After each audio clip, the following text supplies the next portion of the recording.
Já de volta aqui com o programa Bem Assim, olha, além de contar com o Dia Internacional da Mulher, o mês de março também é responsável por acolher um importante movimento de conscientização também do público feminino. E a gente está aqui com a ginecologista Cláudia Pinto, que vai conversar um pouco com a gente sobre o Março Lilás. Bom dia para você, tudo bom, doutora? Tudo bom, os telespectadores também, né?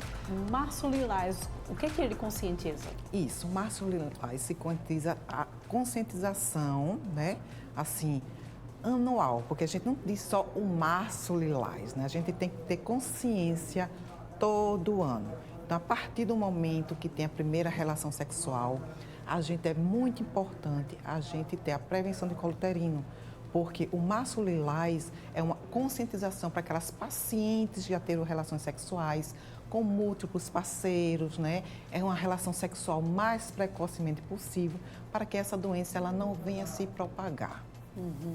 Então, fica aí esse mês Março Lilás, exatamente para trazer a conscientização sobre a prevenção do câncer de colo de útero, não é isso? Isso, porque a prevenção ela não começa só um mês, a prevenção ela tem que ser o ano todo, né? E a paciente, a partir do momento que a paciente, a mãe ou a filha, ela já tem a primeira relação sexual, é de muito importante levar para o ginecologista para ter esse acompanhamento. E quais são as causas do câncer de colo de útero? Vamos lá, as principais causas hoje, né, porque você sabe que a mulher ela ficou cada vez mais independente, isso tem prejudicado bastante o setor feminino, porque a mulher ela se volta mais para o trabalho, a mulher ela tem mais estresse, ela tem que formar família, ela tem mais consciência da parte independente e esquece da própria saúde. Então, geralmente, a prematuridade nas relações sexuais, hoje em dia está aí, hoje em dia, cada vez mais as crianças, né, os adolescentes, tendo um contato sexual mais precoce. Então, a atividade sexual precoce, né, criança de 12, 13 anos, múltiplos parceiros. Então, isso é muito importante, a causa dos múltiplos parceiros, principalmente sem prevenção, que é sem uso da camisinha, uma não relação protetora, bem como um não acompanhamento mensal, semanal, semestral, a cada 6 meses. Então, hoje em dia, a maior causa de câncer de colo uterino é a contaminação do HPV. Mas se pergunta, são todos os HPVs que provocam câncer de colo uterino? Não. Existem aquelas cepas benignas e existem as cepas malignas. Então, hoje em dia, a gente tem a prevenção hoje pelo SUS, né, que é a vacinação para crianças entre 9 e 14 anos, tanto o homem quanto a mulher, para a gente prevenir mais ainda os nossos adolescentes, para acompanhar de perto essas pacientes. Então, tem 2 tipos de cepas diferentes. Tem a cepa patogênica, que a gente vai fazer o diagnóstico através de exames laboratoriais, e tem as cepas benignas, mas todas as duas são doenças sexualmente transmissíveis. E qual a faixa etária que o câncer de colo de útero mais acomete? Antigamente, há mais ou menos uns 10 anos atrás, a gente preconizava em torno acima de 45 anos. Mas hoje, com essa promiscuidade mais precocemente entre os adolescentes, a gente já está pegando pacientes a partir dos 30 anos. A cura para esse câncer, doutora? Sim, a cura. Quando ele é bem diagnosticado e ele é diagnosticado mais inicialmente, a cura em torno de 100%.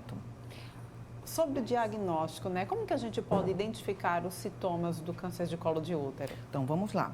Tem a parte clínica, que é a parte da história clínica da paciente, como eu já falei, né? Promiscuidade, múltiplos parceiros, sem proteção. Às vezes, as pacientes têm uma doença que não seja doença sexualmente transmissível, mas que leva para aquele ramo do contato do HPV. A paciente pode ser assintomática, como ela pode ser sintomática. Os principais sintomas que a paciente tem é um corrimento, tá, de odor fétido, ela tem dor, dispaneria no ato sexual, sangramento depois do ato sexual, tá? Isso aí são os exames, são os dados clínicos da paciente, mas laboratoriais, a gente tem a captura híbrida, que é um tipo de teste que a gente faz para ver a patogenia do HPV que ela tem, se ela está contaminada, se ela não está contaminada, e mais para frente, uma das grandes consequências que tem é dor pélvica e sangramento após o ato sexual. E a gente tem aí um exame que vem exatamente como um forte aliado, não é isso, para a prevenção do câncer de colo de útero, que é o chamado Papa Nicolau, não é isso? Isso é um dos exames que a gente tem para agregar o tratamento e o diagnóstico precoce, bem como a história clínica da paciente. Mas muitas pacientes hoje em dia, eu vou deixar um alerta aqui, as pacientes hoje em dia, ela tem medo de procurar o ginecologista quando já está com sintomas iniciais. Até mesmo para não saber que está com câncer de colo uterino, tá? A gente tem que deixar um alerta que as pacientes, elas não precisam ter medo de ir para o ginecologista, tá? Um simples corrimento, uma simples dor pélvica ou dispareunia, um simples sangramento após o ato sexual, não quer dizer que você tenha câncer. Então, hoje está aí o Papa Nicolau, tá a captura aí do HPV. Eu quero deixar também um alerta que é de muita importância pedir para todas as pacientes que têm doenças sexualmente ativas, ou se não já teve ou tem alguma causa, pedir a captura híbrida. Tá? Então, a gente pede a captura híbrida junto com a Papa Nicolau. Às vezes o Papa Nicolau dá negativo, mas a captura híbrida ela dá positivo para patogênicos. Então, você vai tratar a paciente de um modo geral. Primeiro, diminuição do estresse dessa paciente, o que é que ela está passando em casa, como é a vida sedentária dessa paciente, porque o câncer de colo uterino ela tem 100% de regressão, mas isso vai depender dos tratamentos preventivos que a gente vai ter com a paciente, na melhora da qualidade de vida dessa paciente, a melhora do sono, do estresse e um bom acompanhamento nutricional. A gente tem aí também um forte aliado, né, no tratamento, na prevenção do câncer de colo de útero, que é exatamente a vacina contra o HPV. Mas a gente, infelizmente, também ainda vê muitos pais que resistem em fazer a vacinação das suas filhas, né, que entre 9 e 14 anos de idade, porque indica que isso vai estar exatamente incluindo a criança ou o pré-adolescente também a iniciar a vida precocemente na sexualidade, enfim. Eu queria que a senhora pudesse falar sobre a importância também da vacinação. Isso, a vacinação hoje já faz parte do calendário infantil, tá? Mas o que é que acontece? As mães ainda têm aquele tabu de que se for preconizar ou se for usar a vacina e não tiver uma orientação, porque não só é a vacina que você tem que aplicar, é uma boa orientação educacional sexual, porque isso geralmente isso vem de casa.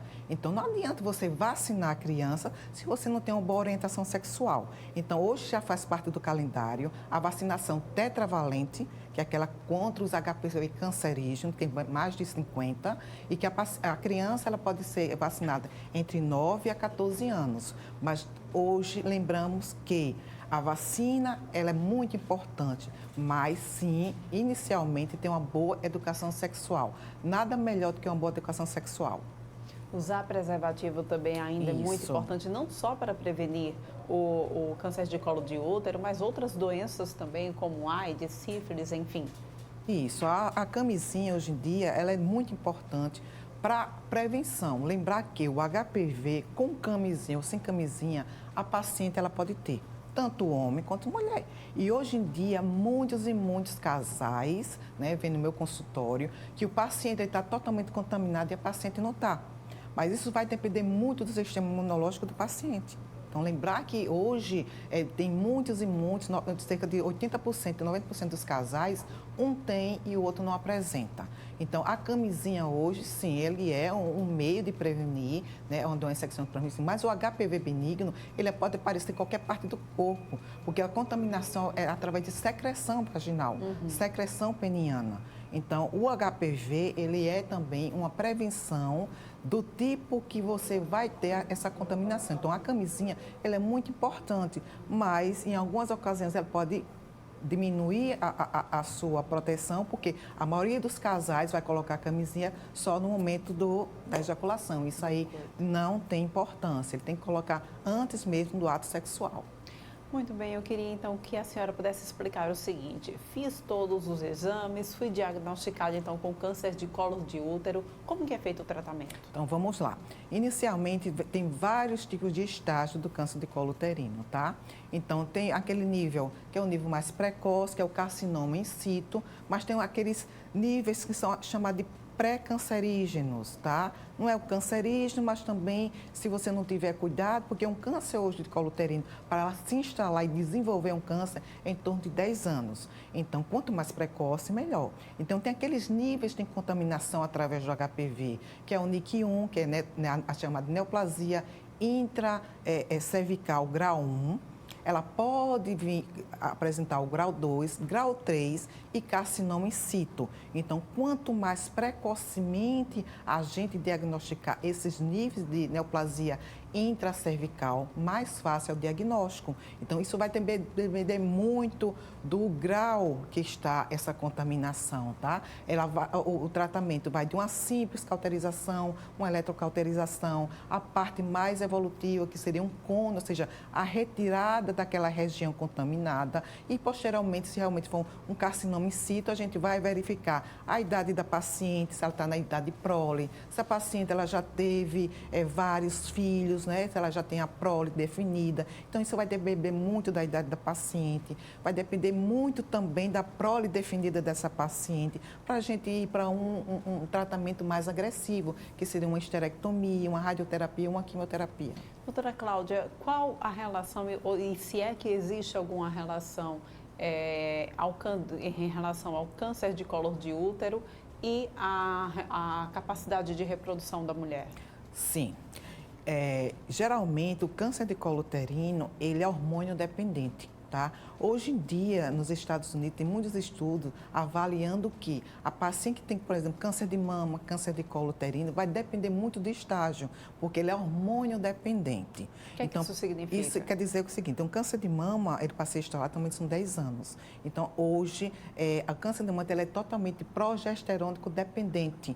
Então, hoje está vendo vários estudos que o câncer de mama ele pode ser curado através de uma gravidez, porque ele promove a proliferação de progesterona dentro do corpo, que é um meio de hormônio que protege a paciente contra câncer de mama. Tá? É por isso que hoje tem as reposições hormonais, tipo protetor de câncer de mama. Já no câncer de colo uterino vai depender muito do estágio. Então, a paciente, ela pode engravidar, vai depender muito do estágio da paciente. Se for uma paciente que quer geralmente ter filhos, tem que ter um tratamento muito precoce. Se for aquelas pacientes que a gente vai diagnosticar, faz a citologia e já tem um câncer definido nessa paciente e a paciente ela está no estado inicial da gravidez, uma gravidez mais avançada, isso vai depender muito da história clínica, vai depender muito do sistema imunológico dessa paciente, tá? Porque o que mata hoje em dia o câncer é o estresse, é o sistema psicológico. Então, a gente trata bastante a psicologia dessa paciente e a paciente ela pode ter até uma gravidez indo até o final. Isso aí eu já vi muitas pacientes com câncer de colo uterino que a gente pode levar a gravidez até o final e depois a gente fazer o tratamento. Em relação ao HPV, ele se comporta de uma maneira diferente no homem? Se manifesta no homem também? Isso, a mesma coisa que o HPV pode manifestar na mulher, ele pode manifestar no homem, tá? Tem o sorotipo benigno são aquelas verrugas feias, ela pode aparecer em qualquer parte do corpo. Ela pode aparecer em região labial, em região de orofaringe, em região anal. Então, aquele ali é o tipo de HPV benigno. No homem, ele pode desenvolver a malignidade e geralmente quando o homem ele não se trata, que tem aquela proliferação peniana feia, que geralmente a gente tem que levar para o centro cirúrgico para fazer a escarificação dessa região, ele pode sim desenvolver um câncer de pênis, mas não necessariamente pelo HPV. Seria mais uma proliferação do HPV junto com outros tipos de doença, junto com a diminuição do fator imunológico. Então, hoje mesmo, quem tem câncer de colo uterino, HPV maligno, geralmente quem mais contamina é a região cervical feminina. Muito bem, eu agradeço muito pela tua participação aqui no programa Bem Assim. A gente volta a se encontrar em outra oportunidade. Queria pedir para que a senhora, então, pudesse deixar teu contato e tuas redes sociais. O meu contato, a gente está aqui, eu estou trabalhando aqui no Harmony, no Harmony Center. O telefone é 21 26 07 32 e a gente também tem a clínica Corpo Imagem, tá? Que a gente faz também o tratamento para todas as mulheres, né? Então, o telefone lá é 33770105 e o meu contato é corpoimagem@gmail.com. Muito bem, obrigada pela tua participação aqui mais uma vez. E a gente vai então para um rápido intervalo, mas volta daqui a pouquinho, porque no próximo bloco a gente vai falar sobre acessórios em miçangas. Já percebeu que essa febre voltou, né? A gente traz daqui a pouquinho uma história da miçanga e também algumas peças para você ver como combiná-las. É daqui a pouquinho.